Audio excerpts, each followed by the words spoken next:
আপনাকে কোনো কাজ কাম নাই? সারাক্ষণ থেকে বন্ধু বান্ধবদের সাথে আড্ডা দিতে থাকেন, এগুলো তো ভালো ছেলের লক্ষণ না। বিয়ে করতে হবে না আপনাকে, বউ পালতে হবে না। মেয়েটা কে? ঝড়ের গতিতে সব কিসব বলে গেল। আমি তো এবারে চিনি না এই মেয়েটা কে। চিনিস না মানে? এই সারা এলাকার লোকজন জানে এই মেয়েটা তোরে পছন্দ করে, আর তুই বলছিস যে চিনি না। আচ্ছা, এভাবে আর কতদিন ডুবে ডুবে জল খাবি বলতো? আর একটু সময় দে না আমাকে। তোর এইভাবে সময় নিতে নিতে দেখবি তোর জায়গা অন্যজন নিয়ে গেছে। তার থেকে সময় থাকতে থাকতে এখনই মনের কথাটা বলে দে। আমি তো আমার মনের মানুষকে প্রতিদিন আমার মনের কথা বলি। কি আপু, তোকে আজকালকে একটু অন্যরকম লাগতেছে।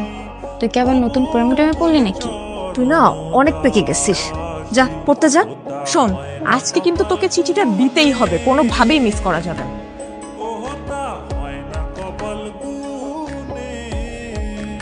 আমি কইছিলাম না মেয়েটা কিন্তু আজকে আইছিল কিছু একটা বলার জন্য। আরে কি বলবে আমারে? এদিক দিয়ে হয়তো যাচ্ছিল, অট্টকল দেখার আগে নেই। আমি শিওর, শুধু শিওর না, ওভার শিওর ওই মেয়ে তোকে কিছু বলতে আসছে। কোনো মেয়ে আছে নাকি তোর পছন্দের? তাহলে আমি বিয়ের প্রস্তাব নিয়ে যাই, তোর বিয়ে দিয়ে আমি তোর দুলাভাইয়ের কাছে মালয়েশিয়া চলে যাই। আমার বিয়ে নিয়ে তোমার তো মাথা ব্যথা কেন? আর তোর সমস্যাটাকে বিয়ে করতে আমার সেটা বলতো। দেখো, আমি যখন সময় হবে তখন আমি ঠিকই বিয়ে করবো, তোমার তো টেনশন করা লাগবে না। আপনি তো আমাকে ভালোই ফলো করেন, কিন্তু কিছু বলেন না। আমি আপনাকে ফলো করি সেটা আপনি জানেন কি করে? তার মানে আপনি আমারে ফলো করেন? তলে তলে এত করে ইচ্ছে। আরে মানুষ মানুষকে দেখে না রাস্তা বের হইলে, ওই দেখা আর কি। প্রেম টেম করেন নাকি? প্রেম করি নাই, কিন্তু প্রেমে পড়ছি। আপনি কি কিছুই বুঝেন না? না বুঝাইলে বুঝবো কিভাবে? আই ওটো আসেন তো। আপনারা তো রাগ করে ফেললেন।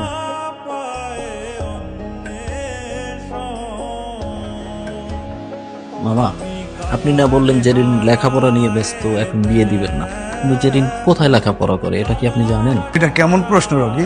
একটা ছেলের সাথে বিভিন্ন জায়গায় ঘুরে বেড়ায়। জেরিনের মা, জেরিনকে নিয়ে এদিকে আসো। আজ থেকে ওর বাইরে যাওয়া নিষেধ।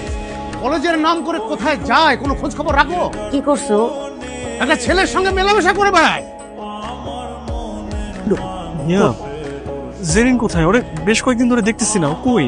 আমিও তো বলতে পারতেছি না ওর কি হয়েছে। ও তো ফোনও ব্যবহার করে না যে ওর একটা খোঁজ নিব। দেখো, নেহাল তোমার বান্ধবীকে অনেক পছন্দ করে। আমার বান্ধবীও তো আপনার বন্ধুকে অনেক পছন্দ করে, কিন্তু সমস্যা তো আপনাদের। আপনারা কেউ কাউকে কিছুই বলেন না। সেদিন এত সুযোগ করে দেওয়ার পরও কেউ কাউকে কিছুই বলতে পারলেন না আপনারা। একটা মানুষ যদি তার মনের কথা না বলে কিভাবে বুঝবো? আমার ভুল হয়েছে, আমি মানে আমার ভুল হয়েছে, কিন্তু আমি আর ভুল করবো না। আমি ওকে সরাসরি বিয়ের প্রস্তাব দিব। দরকার হলে আমার বোনকে ওর বাসায় পাঠাবো, আর না হলে তুমি ওকে প্লিজ আমার সামনে একটু এনে দাও। আমি প্রয়োজন ওকে নিয়ে পালিয়ে যাবো। প্লিজ কালকে ওকে আমার সামনে আনার একটু ব্যবস্থা করো। আমাদের ভালোবাসাটা শুরু হওয়ার আগে যেন শেষটা হয়ে যায়। কি এত জরুরি দরকার? তুই জানিস না কি হয়েছে? নেহাল ভাইয়া তো তোকে অনেক পছন্দ করে। এখন আর পছন্দ করে কি হবে? বাসা থেকে তো বাইরে হতে পারবো না। এখন কি হবে মানে? তোরা দুজন বাসায় কথা বলবি? এখন বাসায় কথা বলার লাভ আছে? রকি ভাই যে কাণ্ডটা করছে, না দিবে আমার বাসা থেকে বাইরে হইতে, না পারবো তার সাথে কথা বলতে। আমার তো বাসার মধ্যে আটকায় রাখছে।